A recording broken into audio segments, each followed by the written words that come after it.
JZX100 系の Mark2 ですね。グレードはツアラー V、トヨタのメカニックの方が乗ってたんですよ。リビルドエンジンに乗せ替えてあるっていうのがこのエンジンね。何せ変わってるのは透明のタービンね。これグランデ用のヘッドライト。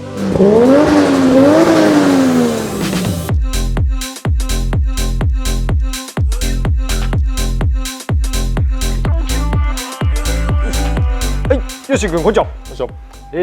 本日は11月の17日日曜日、気温はなんと11月17日なのに22度もあります。めちゃくちゃ暑いよね。半袖で十分ぐらいだよねっていう感じでやっていきましょう。西日、これ何日？めちゃくちゃ眩しいね。西日でだいぶ色が、はい、でも逆に綺麗に映ってるんじゃない？そうですね。はい、本日はですね、こちらのお車なんだかわかりますか？Mark2。Mark2、はい、何系ですか？110系、はい、そうですね、110系ですよね。んなわけねえだろ何回やってるんですかさっきはMark2ちょっと軽く拭いといてって言ったらチェイサーの拭いてたりとか相変わらずヨッシー君何年経っても車覚えないですね。100系です。久々です。そうなんですよ。ヨッシーも忘れちゃうぐらいやっぱ久々なんですよね。そうですね。チェイサーは結構数はたくさん入ってくるんですけれども、はい、Mark2はですねやっぱり数少ないんですよ。正確に言うと流通台数的にはチェイサーよりも Mark2 の方が僕はあると思うんですよね。はい、でもこれ毎回動画とかで説明してると思うんですけど、やっぱうちが仕入れるのはツアラー V じゃないですか。はい、ってなると、やっぱツアラー V 走りに振ってる方の、グレードになると、当時はやっぱり Mark2 よりもチェイサーの方が若者向けとかスポーティーな感じでトヨタさんは売ってましたんで、はい、走り向けの車でツアラー V を選ぼうとする人はやっぱり Mark2 じゃなくてチェイサーを買っていたんですよね、当時ね。だから意外と Mark2 のツアラー V って数が少ないので、はい、僕はこれはこれでかなり希少かなと思ってます。でそんな希少な100系の Mark2 が、今回買い取りでまた入りましたと。はい、でしかもですねパッと見ていただくとこれ純正のパールホワイトなんだけど、結構珍しいんだよね、単色のパールホワイトの Mark2 って。珍しいんですよっていう感じだったりとかで、純正プラスアルファのエアロなんですけれども、はい、ちょっとフェンダーは張り出してたりとかですね、はい、でもちょっとタイヤは引っ込んでますよね。そうですね、とかですね、ツアラー V なんだけどヘッドライトはこのヘッドライトとかですね、純正っぽい形なんですけれども、はい、結構こだわりの詰まった1台という形でございますので、はい、そんなのをちょっとご紹介させてもらえればと思います。ちょっと前までねずっと100系がさ入っちゃ紹介しちゃ売れ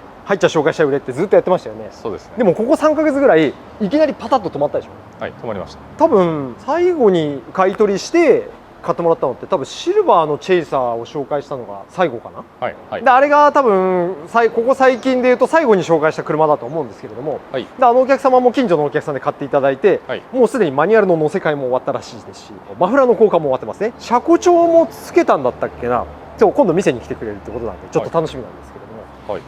も、はい、それ以来なんで多分2ヶ月ぐらいは空いてますと。でその後でこの車が入ってきたのと、であともう1台今日ねちょうど午前中、はい、買い取りでチェイサーいただいたりとかね、ワンオーナー7万キロとかね、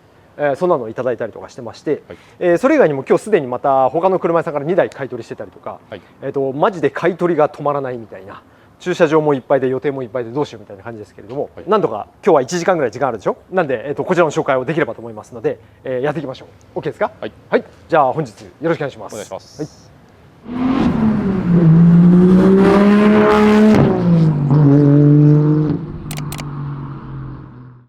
はい、じゃあヨッシー君やっていきましょう。はい、改めましてですけれども本日紹介させてもらうのはこちらの JZX100 系の Mark2 ですね。はい、年式でいうと1996年式、平成でいうと8年式になるので、型としては前期型になりますね。はい、で、グレードはツアラー V なんで 1JZ の、ターボエンジン搭載グレードという感じになりますね。はい、でミッションに関しては、乗せ替えです。オートマからマニュアルに乗せ替えて、で一応公認取得済みという形になっていて、はい、で、走行距離はですね18万8300キロ。まあまあ走ってます。そうなんですよ。まあまあ走ってるんですが、ここからなんですよ。実はですねこの車ちょっとね正確に記録簿とかはなくて、はい、正確な距離数まではわからないんですけれども、15万キロぐらいの時にラスティさんの方でリビルトエンジン乗せ替えてあるんですよ。エンジン乗せ替え、はい、そうラスティってわかる？あんま聞かない。ちょっとわかんないです。わかんない。まあ結構100系とか得意で乗せ替えやられてる方も多いと思うんですけれども、はい、まあ100系得意なショップさん、ラスティさんとか谷口自動車さんとかトラムさん、伊藤オートさんとかですね、いろいろまああるんですけれども、はい、まあそのラスティさんの方でリビルトエンジンに乗せ替えてある車という形でございます。なのでリビルトエンジンってなんだかわかる？再利用されてなんか綺麗にされたパーツ、そう、まあそれでいいよ。そう、新品エンジンとはちょっと違って、まあ中古のエンジンとかをまあ一回ばらして、まあ綺麗にして調整するものは調整する、変えるものは変える、でまた組み上げられたとっていう形なので、まあ側は中古、まあ中身は新品というとちょっと語弊があるんですけれども、そういった形でこうもう一回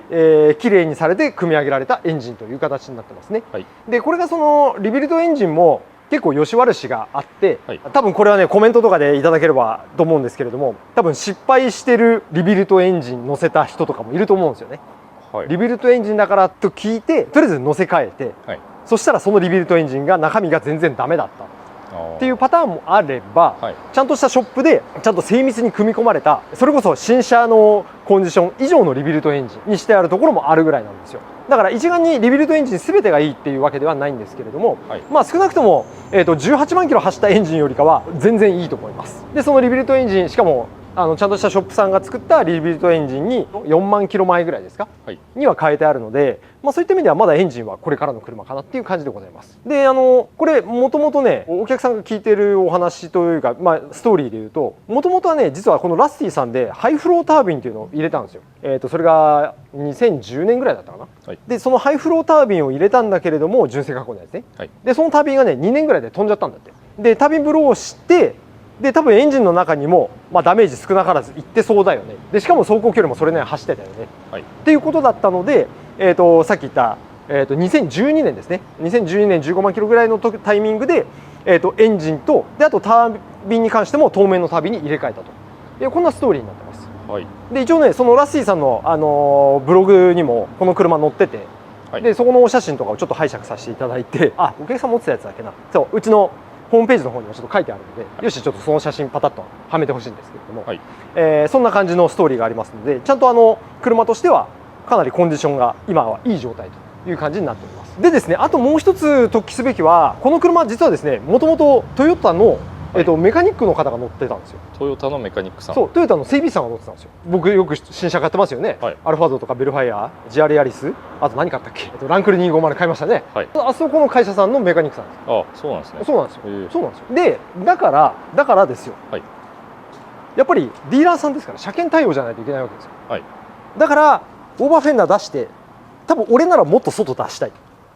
多分普通の人いじりたい人とかもっと多分アルミを外出したいと思うんですけれども、車検に通らないといけないので、ディーラーの整備士さん仕様だと。そうですよ。だから車高も、まあ、ちょっとは下げてるけども、これ車検対応の車高ですし、オーバーフェンダーに関してももう記載変更済み、車幅変更済みなのでこの状態で登録できますの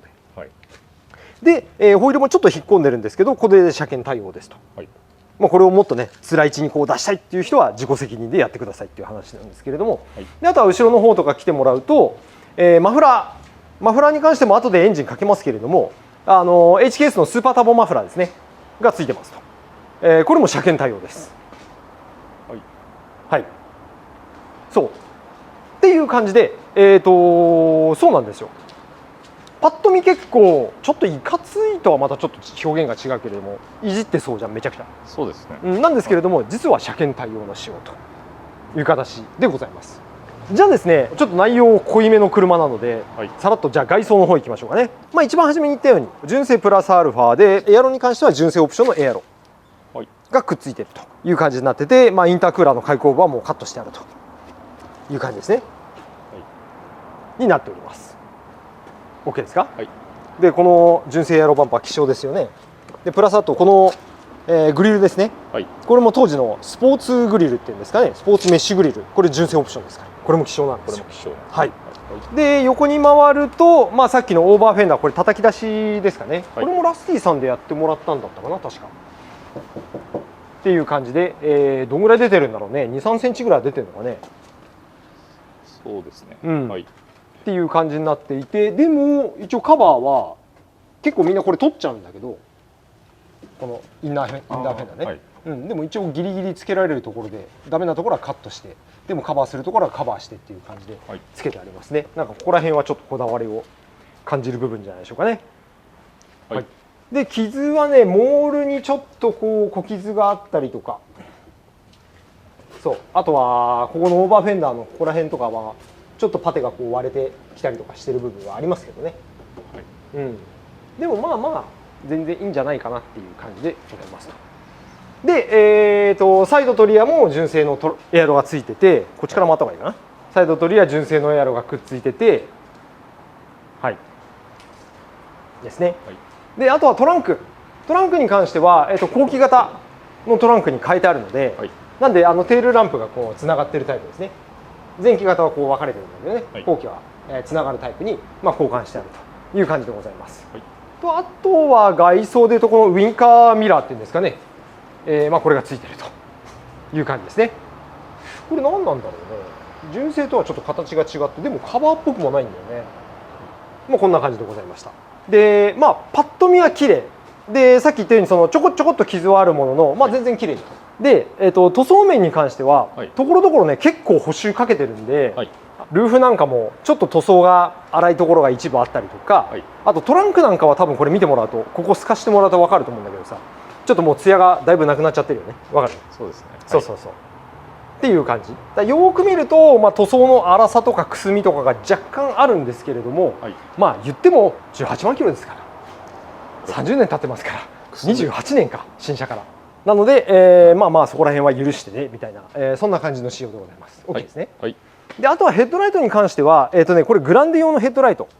の別グレードのヘッドライトに変えてあって、はい、でフル LED 仕様に変わってるので、ちょっとライトつけますね。これが、スモールついた、はい、で、はい、ロービーム、これがハイビーム、ロービームでしょ、で、はい、フォグランプとこんな感じの仕様になってますね。はい、こんな感じですかね。こんな感じです。ツアーラー V の方がいいっていうお客さんもいるかもしれないんですが、はい、でもフル LED プラスこの綺麗さのヘッドライトなので、はい、古さを感じないですよね。そうですね。はい、いいんじゃないかなと思います。OK ですか？はい。はい。じゃあ次は中に行きましょう。はい、中に関してはほとんど必要なものしかついてない純正プラスアルファみたいな感じで、はい、エンジンかけます。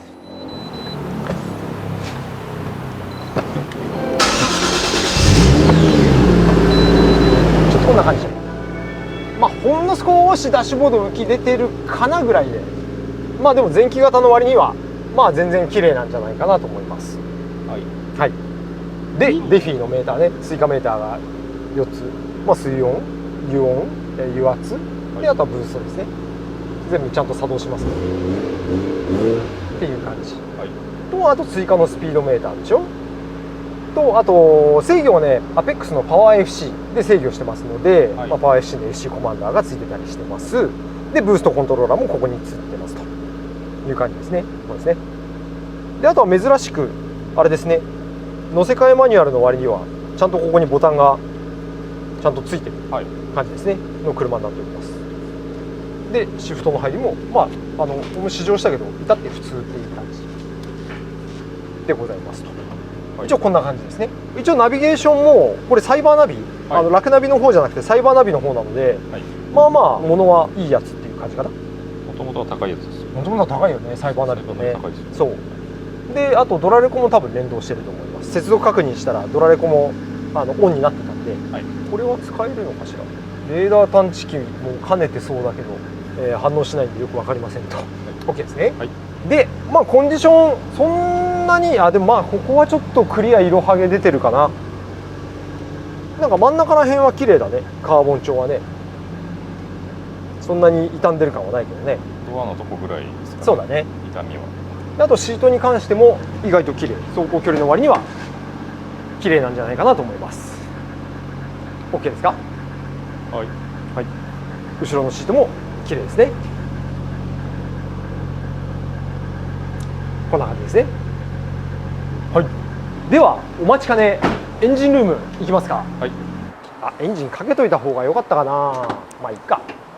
指差しでやるから。一応こんな感じでございます。エンジンルームに関しては、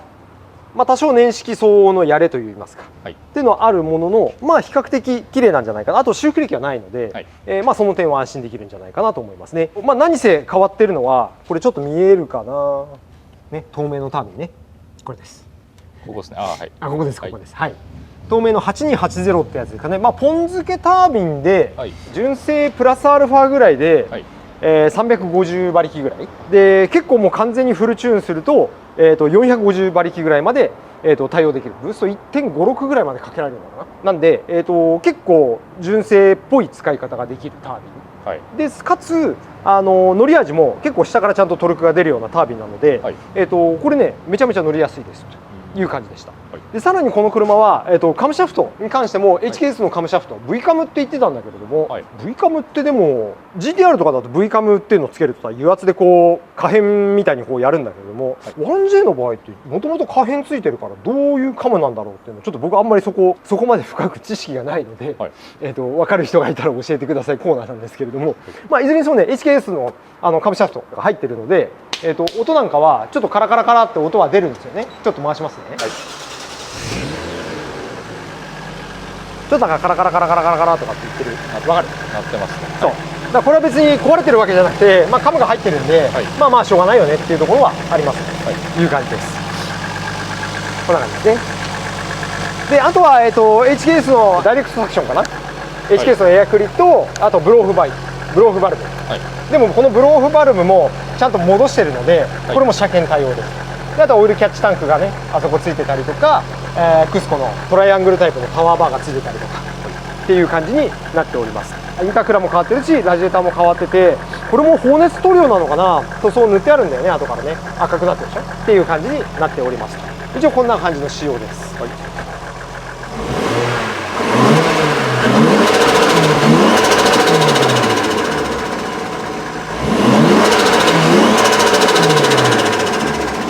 こんな感じですか。このなんかシュルシュルシュルシュルがいいんでしょ皆さん。はい、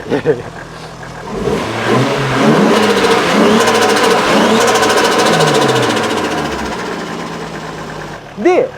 まあ、さっき言ったようにエンジン自体は年度でいうと多分12年前ぐらいになるんですけれども、走行距離でいうと4万キロ前ぐらい、はい、だいたい15万キロぐらいの時にリビルドエンジンにまあ乗せ替えてあるっていうのがこのエンジンね。はい、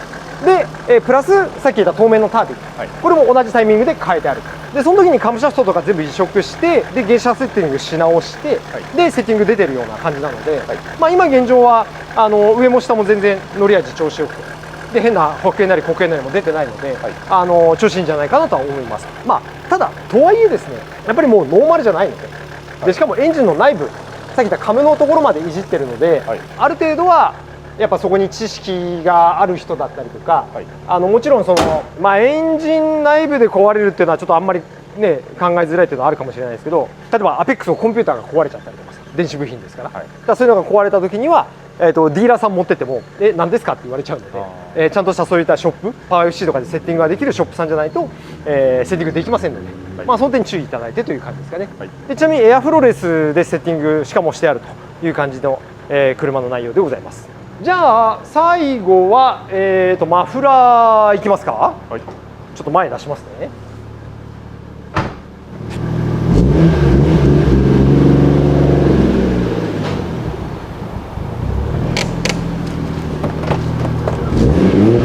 いきますよ。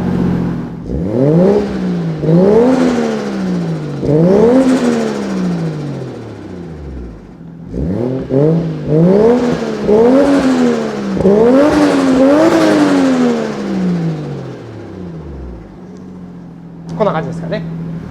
で、あとはじゃあ下回りいきますか。下回りはね、はい、多分ね普通。あ、でも意外と綺麗かな。そんなでもないね。そうですね。ね、はい、なんかこのスタビリンクとかちょっと変えたい感はあるけど、まあでもそんなに錆びててないかなっていう感じですね。どうですか？大丈夫ですか？はい、大丈夫ですね。こんな感じでございました。はい、まあ元オーナーさんはさっきも言ったようにここの東京都西多摩郡瑞穂町、もしくは武蔵村山市の近所のお客様なので、はい、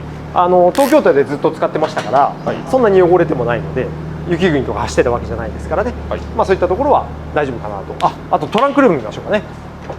いしょ。じゃあこっちから行きますか。はい、こんな感じですね。まあ特に水も入ってないし錆で穴開いてるわけでもないのでいいんじゃないでしょうか。こっちはどうですか。まあ確かに普通なんだよね。はい、こんな感じです。大丈夫ですね。はい、はい。こんな感じですね。あ、ちょっと汚れてるね。汚れてんのかこれ。まあまあそんなもんか。でもまあ綺麗だね。シーラーも純正なんで修復歴もないですし、いい感じじゃないでしょうかという感じです。はい、大丈夫ですか。はいほい。こんな感じでございましたという感じです。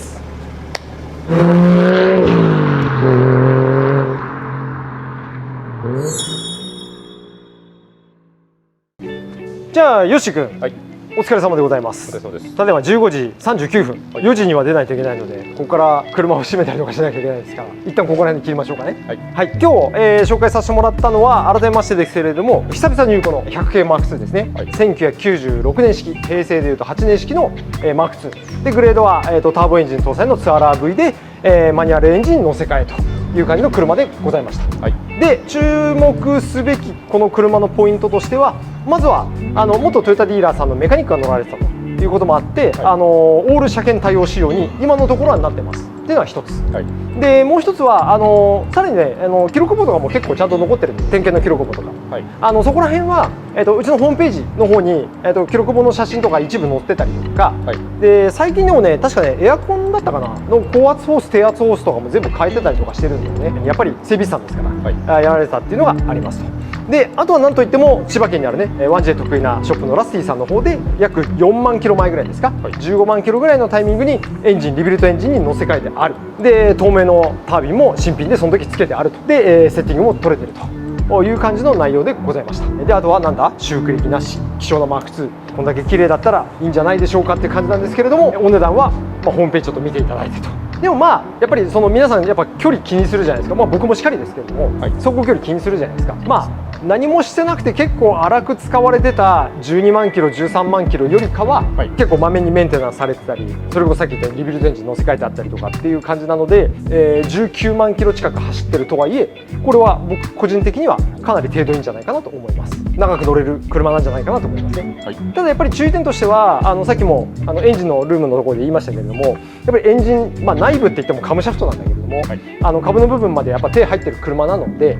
それなりにやっぱり知識がある方とか、やっぱりそれなりにこのショップさんにね杖があったりとか、そういったところがないと万が一トラブルが起きた時に困っちゃうと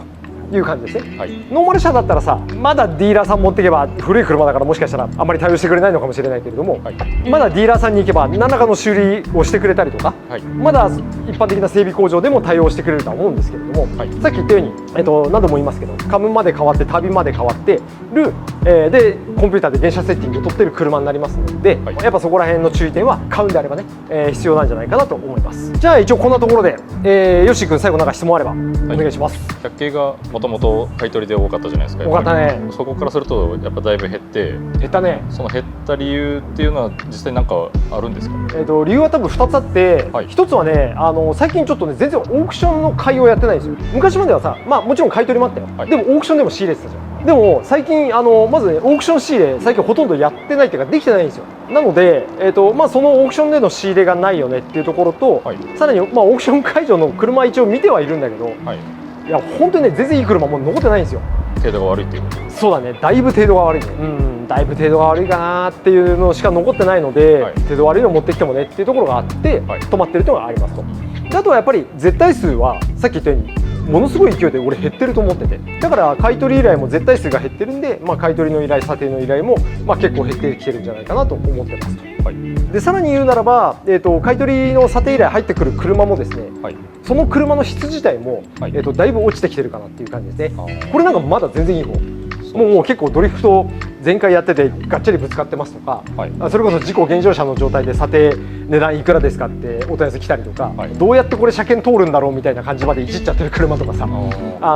うのもあったりとかするんですよね。はい、で、そこら辺ももちろん買い取りは可能なんだけれども、はい、結局次のお客さんにお店で販売できないからさ、はい、だって車検取れないんだもんってなっちゃうんで、ある程度うちの最低限のクオリティを保つ車っていうのがかなり減ってきてるかなっていうのはあります。でも逆に言うとやっぱそれだけちゃんと走る車は希少価値も上がってるので、はい、値段それなりにつけられますから、はい、もし持っててどうしようかな売ろうかなっていうお客様がいらっしゃったらお問い合わせいただければという感じですかね。はい、今日も1台ねそれでチェイサー買い取りしてきましたからね、ヨッシーと一緒に行ってね。はい、他の買い取りショップさんとどうなんだろうね、同じぐらいかちょっとうちの方が高かったのかな、結果的に他の会社さんね、はい、まあ、とりあえず電話で見て大体これぐらいのお値段っていう話があって、はい、で大体原車査定するとみんな下げるじゃん。まあ、大体そういうイメージです。さっきヨッシーと飯食いながら話したけどさ、はい、まあ大体買い取り屋さんでこう電話なりメールなりでものすごい高い値段いって、はい、原車査定するとものすごい値段下げてでちょっと上げて着手するみたい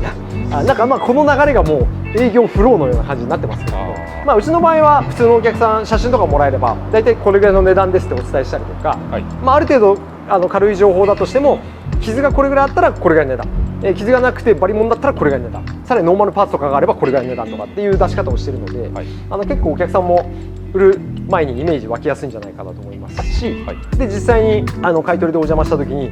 まあ、大体お客さんの予想している値段で僕が予想している値段これと原車が大体あって特にそのままスムーズにスルッと決まっていくっていうパターンが多いので、はい、まあ、持ってる人がいればね行ってもらえればと思いますね。じゃあそんなところでやばい時間がない、今日はここら辺にしましょう。また引き続きよろしくお願いします。本日ありがとうございました。ありがとうございました。